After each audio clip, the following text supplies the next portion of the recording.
In today's episode, the Spurs in their first 3 games with De'Aaron Fox. Frontcourt help is on the way. The play-in window is shrinking.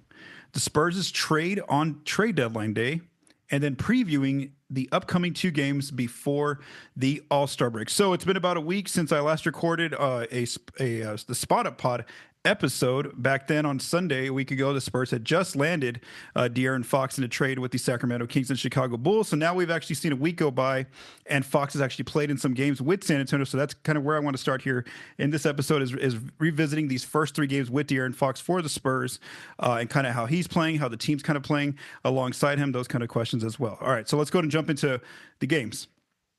Let's go back to this past week on Wednesday.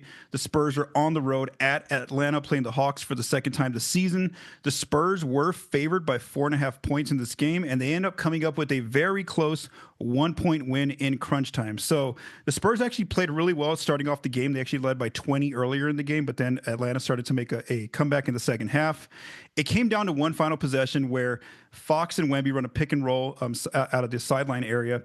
Fox draws 2 defenders. Wemby rolls. Fox finds him on the cut.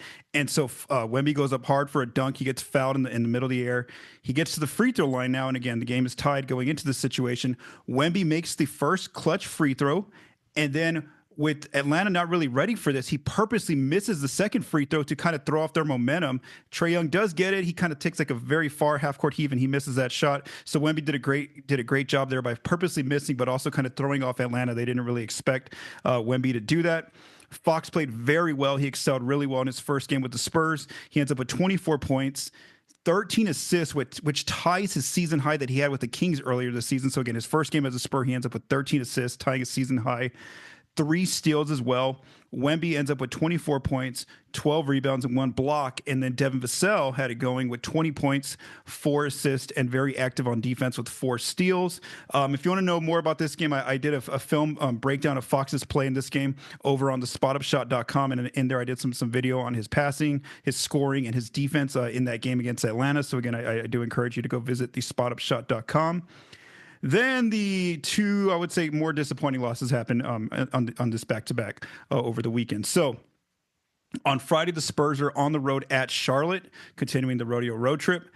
The Spurs were favored by 10 points in this game. This is the most they've been favored by against any team this entire season. So again, walking in on paper, they should have won this game, decidedly. Didn't happen that way. The Hornets end up winning this game by 1 point in crunch time. The Spurs actually fell behind pretty quickly by double digits. They fell behind by 19 points in the first half. Stephon Castle did kind of admit after the game that it seems like the Spurs did underestimate the Hornets, and so they didn't come out with that that right mindset or that force and physicality that Coach Mitch Johnson mentioned as well. It basically came down to crunch time here again. Fox really stepped up. He started making some mid-range jumpers, some floaters for the Spurs, but on one final possession, LaMelo, coming out of a timeout, LaMelo Ball drove in from the right side, drew in multiple Spurs defenders, and they left Miles Bridges wide open in the corner. Ball finds Bridges there in the corner. Bridges sinks the corner 3, putting the Hornets up by 1 point.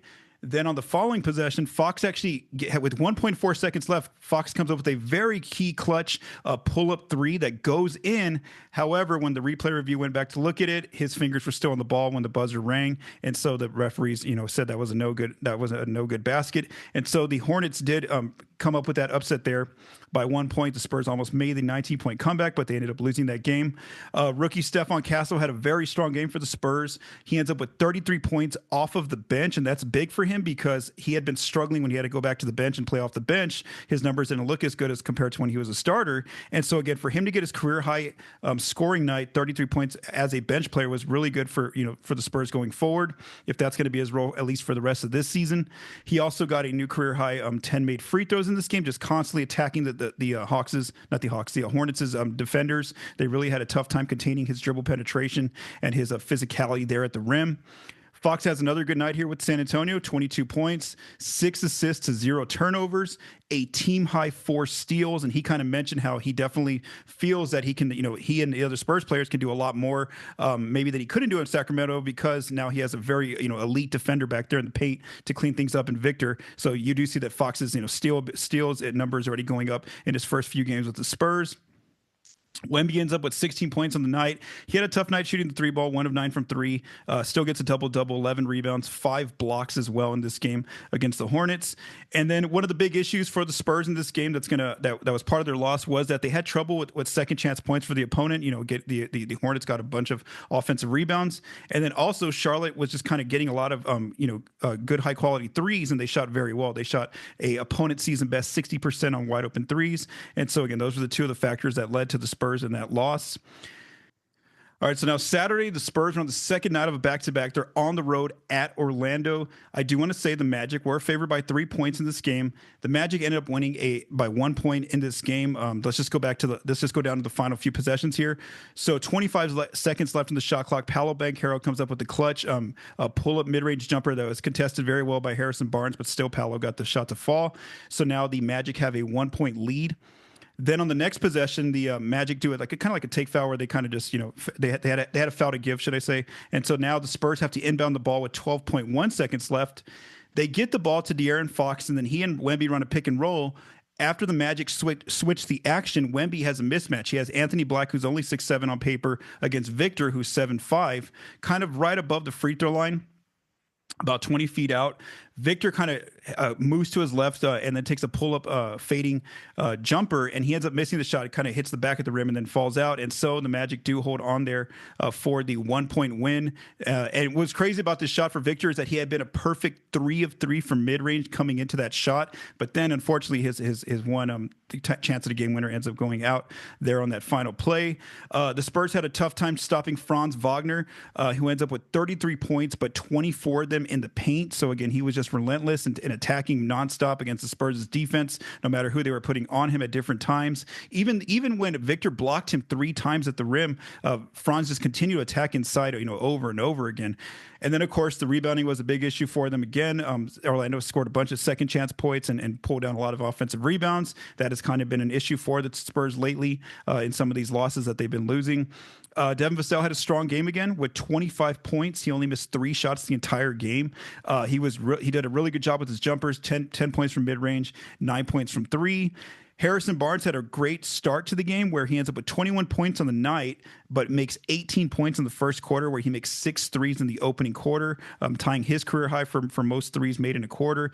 And then Wemby ends up with 18 points, gets to the foul line a lot. He got fouled a lot by Orlando's bigs. Ends up making 7 of 8 free throws, 4 steals, and 4 blocks. And then Castle had another good aggressive game off the bench with 15 points there for the Spurs off the bench. Again, continued to attack inside, getting 8 points from dunk layup range, also getting to the free throw line, making 5 free throws. So the Spurs have played now 3 against a very small sample size. I do want to caution that it's a very small sample size. So they have played 3 games with De'Aaron Fox. Here are his numbers so far, again, just through 3 games. 18 points a game, 46% from the floor, 29% from 3, 63% from the foul line, 9.3 assists, 3.3 turnovers, 2.7 steals, and 2.7 steals and 2 turnovers. So again, that's pretty good. Some decent numbers there for Fox, considering he's only been played in 3 games with this team. They've all been on the road. The team has not had a practice because they haven't really had a day off. It's just kind of been a game every other day, and they've been traveling in between those days. And then also he only has familiarity with one player on this team, and that's Harrison Barnes. So again, for him to be putting up these kind of numbers, already seeing a big jump in his assist, kind of figuring out on the fly, where to best find his teammates, where to attack. These are actually some pretty good numbers for him, considering it's only a 3-game sample size. I am interested to look at it after like 10 to 20 games left, see where Fox's numbers are at. So again, I think that he's fit in really well, considering the circumstances that he's joining this team, and having a huge part of the offense, because I want to get to that here in this next topic, which is the usage. So when we look at the Spurs' usage, both their starters and their bench players, with the addition of Fox, so since February 5th, here's what it looks like. So there was obviously going to be some give and take between figuring out, having 2 key playmakers now with not just Victor, but also now Fox being on the team. And so we do see that with the starters, where Wemby's usage just kind of barely dipped down from like 30% for the season to 26.5% with the addition of Fox. Fox's usage as well has kind of gone down just a little bit from where his number was at with Sacramento. So it's at 24.7%. 20%. Vassell stayed there now as like that third key playmaker in the starting lineup with 20% usage. And then Harrison Barnes at 15.9%. And then Chris Paul, of course, at 10.9%. Both players have a lower usage because they don't really shoot a lot. They usually get those threes generated for them or those shots generated for them. Now, off the bench, one good sign for the Spurs is, like I mentioned earlier, Stephon Castle has stayed more aggressive now that he's coming off the bench with the addition of Fox. So his usage right now in these last 3 games is at 29%. Now, again, this isn't always Castle just, being the lead ball handler. Sometimes he's sharing the floor with Fox. Sometimes he's out on the floor with CP3. But again, it's just good to see that his number is staying really high. And again, usage is factoring your shooting, taking shots, getting to the foul line, getting assists, also turning the ball over. So it's showing that he has a big part still in the offense. Second off the bench is Jeremy Sohan with about a 16.6% usage. Keldon at 11.1%, and then Julian Champagnie at 10.1%. And that's kind of been the second unit for the Spurs, mixed in with one of the starters kind of being there as that fifth player. And we do note, though, that Sohan is still having to run the backup 5 right now with Charles Bassey currently being injured, and the Spurs trading Zach Collins in the De'Aaron Fox trade a week ago. But I'm going to talk about the front court help that is on the way for the Spurs. When we get an early picture, look at this picture of the math game. So, how are the Spurs scoring in 2s, 3s, and 1s compared to their opponent? Here are just some of the early differences we see, and I do want to caution again, it's a 3-game sample size. So they are currently tied in the 2-point scoring battle. So before Fox got added to the team, that they were a minus 232 in that area, getting outscored by 232 points on 2s, and now they're actually tied with their opponent there. From the 3-point line, before Fox, they were winning that area by 39 points. By basically 13 threes. Now they're only losing it by 6 threes. So their opponents have made 6 more threes than them since the addition of Fox came about. But the Spurs are still holding on to the free throw battle, where before Fox joined the team, they were a plus 120 on free throws. That was their biggest advantage in a game. And now they're still a plus 17 from the free throw lines through 3 games with Fox. And so basically, when we put the whole season together, before Fox, they were minus 73 overall in total points. With Fox, they're only a minus 1. And that's the thing we want to take away. Yes, I know that they went 1-2 in these last 3 games, but just had a play at the end gone down a different way, the Spurs could easily be either 0-3 right now or 3-0. Again, they're 1-2, but again, they're right there in these games. They're barely losing these games right at the end, and it really comes down to some of those different plays right at the end in crunch time. And so again, they could be looking at that mindset more optimistic at 3-0 or 0-3. But again, if they're looking at that more pessimistic view of 0-3, they have to know that, hey, we're barely losing these games. Now again, the Charlotte was probably the most inexcusable one, because they should have just beat Charlotte pretty handily, and they couldn't do that against Charlotte. But again, overall, when we look at it, when we take a step back, it doesn't look too bad. The fact that they're a -1 through their first 3 games with Fox, that they're competitive in all of these games. They're not getting blown out like they were before he joined the team. And then just looking at the quarters, scoring in quarters, we do see that with Fox, they're actually better now in the second quarter. That's kind of been their premier quarter with Fox, where they're winning second quarters, but they're still losing the first quarter, third quarter, and fourth quarter. And then overall for the season, before Fox joined the team, they were a better third quarter team. They were losing the first quarter, the second quarter, and the fourth quarter. But again, it's just a 3-game sample size, but it's something I wanted to explore with the addition of De'Aaron Fox. All right, so some potential front court help is on the way for the Spurs. So on Sunday, before I recorded this episode, I'm recording before the Super Bowl on Sunday afternoon. The Spurs did sign a veteran center, Bismack Biyombo, to a 10-day contract because Charles Bassey is currently he's recovering from a left MCL sprain that has him out right now. And then also, like I mentioned, Zach Collins, their other backup center, got traded last week, so they had one open roster spot. Now, Biyombo is 6'8", so he is undersized, for the 5 position. He's also older. He's 32 years old. So yeah, and he also hasn't been on an NBA team this current season. He didn't get picked up by anyone in free agency, nor when the season started. So his last time playing in the NBA was last season. He spent 41 games with I think it was Memphis and OKC. Mostly with Memphis is where a lot of his gameplay came from. Now, what the Spurs can do, what the Spurs and Biyombo can do, should I say, is that this can be more like a figuring, like an audition kind of thing, where like they have Biyombo play for 10 days since he's on a 10-day contract. If they like what they're seeing with Biyombo, they can re-sign him for another 10-day contract on I think it's like February 19th. And then if they really like Biyombo after the full 20-day window, then they have to decide, are they going to sign him to a contract for the rest of the season, or if it's not working out, they try these first 10 days with Biyombo, it's not working out. then they don't have to re-sign him at all. They can just move on and look for another player that's out there, maybe like in the buyout market if another big gets bought out within these next few days before that window comes up in March for playoff teams to make their finalized rosters. Just looking at some of Biyombo's numbers, so like I mentioned earlier, one of the big issues for this team is the opponent's offensive rebound percentage. That's been where the Spurs have really been hit really hard when they lose these games. And so I just looked up his numbers on cleaning the glass since age 30. So like I mentioned, he's 32 right now. So since age 30, in 823 minutes with Phoenix, he was the Suns got out rebounded by 2.5% when he was on the floor, so that didn't look good for him.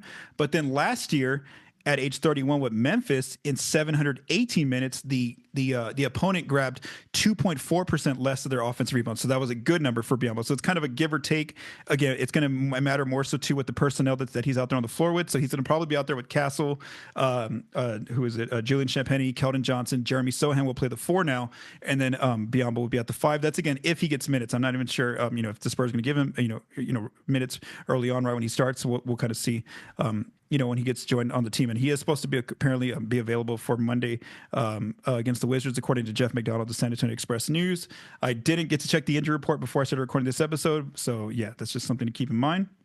All right, so for this next topic, I want to talk about the play-in window and how, now that the Spurs have finished 50 games in the season, there are just 32 games left. So that timing is coming up here where, they have to make this decision. Are they really going to push for this play-in, trying to get into the play-in tournament because they're really struggling here, being 6 games under 500 right now, 22-28, which is the furthest they've been from 500 this season. So currently they are, as I'm recording this on Sunday afternoon, they are 12th out west.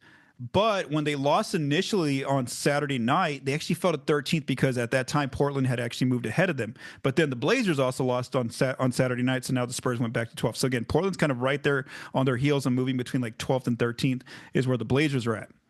So if we look at this through the play-in tournament through like the short-term view, I would say, here's the more optimistic view. The Spurs are only just 3 games behind the Suns right now, who are 10th right now at 26-26. So again, 3 games doesn't sound like a lot. So again, that's like the more optimistic view. If you look at the more pessimistic view, or like the more challenging road ahead, here's like that long-term view. Let's just say that the Suns, the Kings, and the Warriors end up going what they're currently playing at, which is 50%, winning 50% of their games, which means they end up 41-41. Let's just say those 3 teams, kind of fall around that range. This means that the Spurs would probably need to finish with a record better than 41-41, which is 42-40. Now, to do that, that means in these final 32 games, the Spurs need to go 20-12, and that is a very daunting task for a team that their best, win streak this season has only been a 4-game win streak, and then also the furthest they've ever been ahead of 500 is 2 games above 500. So you're asking this team that's only been 2 games above 500 at their peak to be 8 games above 500. Now, so again, that's a huge ask when we look in that long-term view of the season, asking this team to do that. Now, obviously they did make a big change with adding De'Aaron Fox. So again, we'll kind of see if they can, how they handle that challenge going forward in these final 32 games. So when we really break apart their schedule, we do see that they do have the 10th toughest schedule left in the NBA, according to Positive Residual. However, other West playoff teams also have a tough schedule in front of them. The Suns, the Grizzlies, the Clippers, the Kings, the Lakers, even I'll just throw in the Blazers since they're winning games apparently. Those teams actually all have a tougher schedule than the Spurs. So again, they're gonna basically, all these teams are gonna be battling each other here in the final 30 games of the season here. Now, here's what the Spurs, if they really want to make this play-in push, here's what they really need to do, and it's something that they didn't do this past week. And it's really, they need to take care of business against the teams that they should beat on paper, because they have a lot of winnable games. From my counting here, they have like 9 winnable games here that they should be favored in. And again, that Friday game against the Hornets is a reminder that, just because you're favored in the game, it's not going to automatically happen. These teams get up for these games, and we saw the Hornets play with a lot of, they played very loose out there. They played very confident, very comfortable against the Spurs. So here are the teams, these 9 teams that they're still going to play this year. They have the Wizards on Monday. They have the Pelicans 3 times. They have the Brooklyn Nets one more time. The Hornets one more time. They have the Toronto Raptors twice, and then they do get the Trailblazers one more time as well. So again, those are 9 winnable games on paper. So again, if you really want to make the play-in tournament, if you're the Spurs, you really want to try to go 9-0 in those games. And so again, that's one part of it, is taking care of those teams that you should beat on paper. Then the other part is having to beat some of those good teams, some of the teams that are battling for a playoff spot or are battling for a play-in spot in both conferences. So they have a bunch of teams here. I'm not going to list them all because they're I'll just lift some. I'll put them on the visual. Actually, I'll just name them. But there's like multiple games against some of these teams. So there's the Celtics, there's the Suns, the Pistons, the Rockets, the Grizzlies, the Thunder, the Kings, the Wolves, the Mavs, the Lakers, the Knicks. Who else? The Sixers, Cavs. What have I not named? Warriors, Magic again, Nuggets, and and then they play some of these teams twice, as well, down the stretch. And again, on the video, I will put the full picture of what this looks like for them. So basically, they have 23 games left against some of these more competitive teams that are trying to get into the play-in or trying to secure their playoff spot. And so basically, what the Spurs need to do here is, let's just say they go 9-0 against the teams that are tanking. Basically, if they can do that, then all they need to do here in these final 23 games is go 11-12 against these more play-in / playoff level teams. So again, they got to maybe not be perfect against these teams, still maybe not have a winning record against them, but at least be right there, like barely under 500 against these teams. Again, go 11-12. And so the big thing for them is that they need to figure out a way to put a winning streak together, because it's not going to be easy if you win one and then you lose one, then you win one, you lose one. It's going to eventually catch up to you, or you're not going to be able to make up that ground. So again, for the Spurs, it's going to be key for them to put a winning streak together. And the hard part is that the schedule, they will have like a tanking team, but then they have like a good team, and then they have like a tanking team. It's not always going to be like a bunch of like tanking teams in a row for them as we look at their schedule. So again, if they want to really try to push for that play-in seed, they got to put some sort of a winning streak together here, and definitely, like I mentioned, take care of business against those teams that they should beat on paper. Now, like I mentioned, that's a huge challenge that's in front of them, to try to go basically, what did I say, 20-12 in these last 32 games. So let's just say that doesn't happen. You start to see that maybe they're just too far out of the playoff picture, play-in picture. Maybe they obviously I know De'Aaron Fox is currently dealing with them. He has like a finger injury that's probably going to need off-season surgery. So maybe at that point they see that the task is they're just too far behind, and so maybe they have Fox go into that off-season surgery pretty earlier than usual. And so we obviously will start looking more so at the tank route for the Spurs if that needs to happen. And right now, their current where they're at in the tank picture, their pick would currently land 10th, or it has like the 10th odds right now. And so basically, a lot of the teams that have been tanking all year, they're too far ahead of the Spurs. The Spurs already have 22 wins, so I think the best they can climb in the tanking picture is probably 7th, where the Sixers are currently at 20-31. And so, you just want to, if tanking ends up having to be the direction you have to go with, because you see that it's not going to end up happening in the play-in or playoffs, then you do want to try to improve your odds in terms of not being at the 10th pick right now. Because if you're in the 10th pick range right now, you have a 3% chance at the number 1 overall pick, and then a 14% chance at a top 4 pick. So again, I'm not saying they're going to start taking right now, but as the games start winding down here, and if they're not putting a winning streak together, they're just kind of winning one, losing one, winning one, playing that inconsistent basketball, then you do have to start looking more so at the tanking picture as the games start to dwindle down here, especially after the All-Star break when March, mid-March kind of gets here. All right, so on Thursday, the NBA trade deadline did come and go. The Spurs did make a move. So basically on Thursday, the Spurs agreed in a multi-team trade with the Milwaukee Bucks to acquire Patrick Baldwin Jr. in cash from Milwaukee in a 4-team trade. And then for the Spurs, what they did not the Spurs, the Bucks, what they got in return, because the Spurs had to attach some sort of asset in this deal, the Spurs sent the Bucks a protected 2026 second-round pick. Now, I haven't seen the protections just yet on that 2026 pick, but I'm sure it's highly protected, where it's basically, the point of it is that it's not going to end up conveyed to Milwaukee most likely. And so, and then right after the Spurs made this move, they immediately waived Patrick Baldwin Jr., which gives them that open roster spot to sign Bismack Biyombo.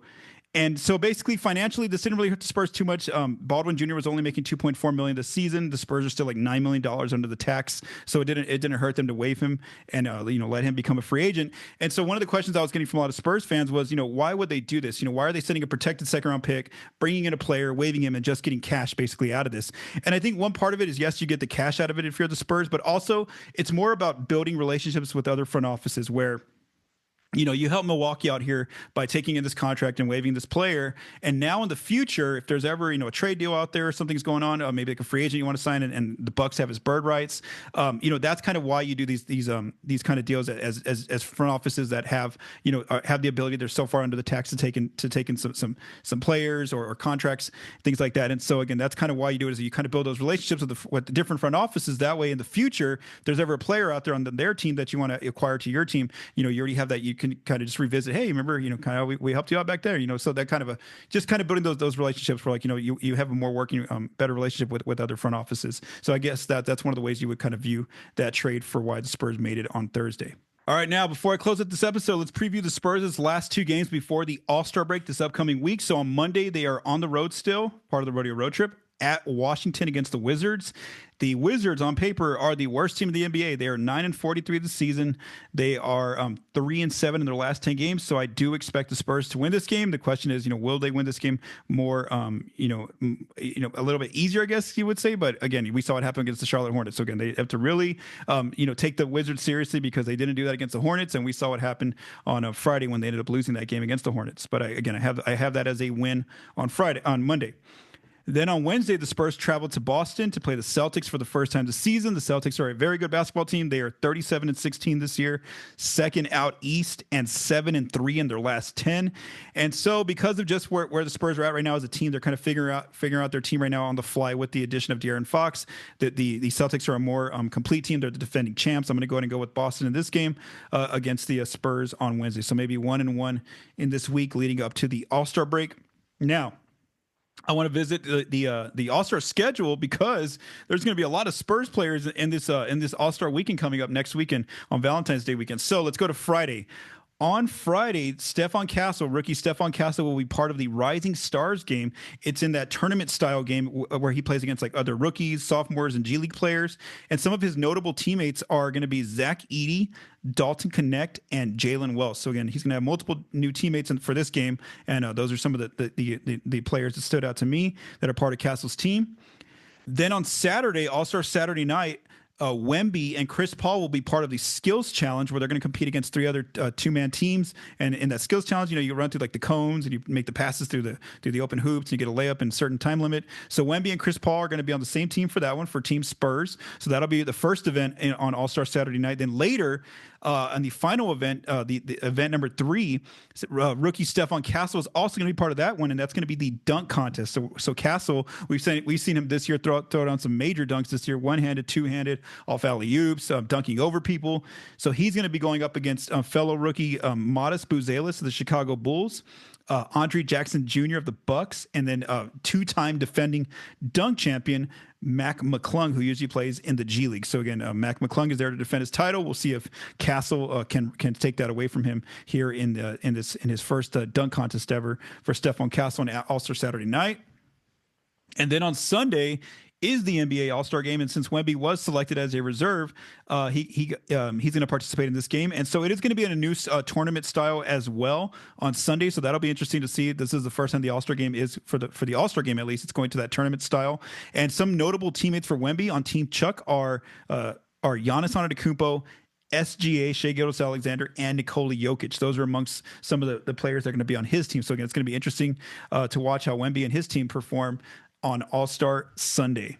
So this kind of closes out this episode. I should be, I'll be recording a new episode, just reviewing how the Spurs did against the Wizards and the Celtics sometime next week, during the All-Star break when the Spurs have a few days off.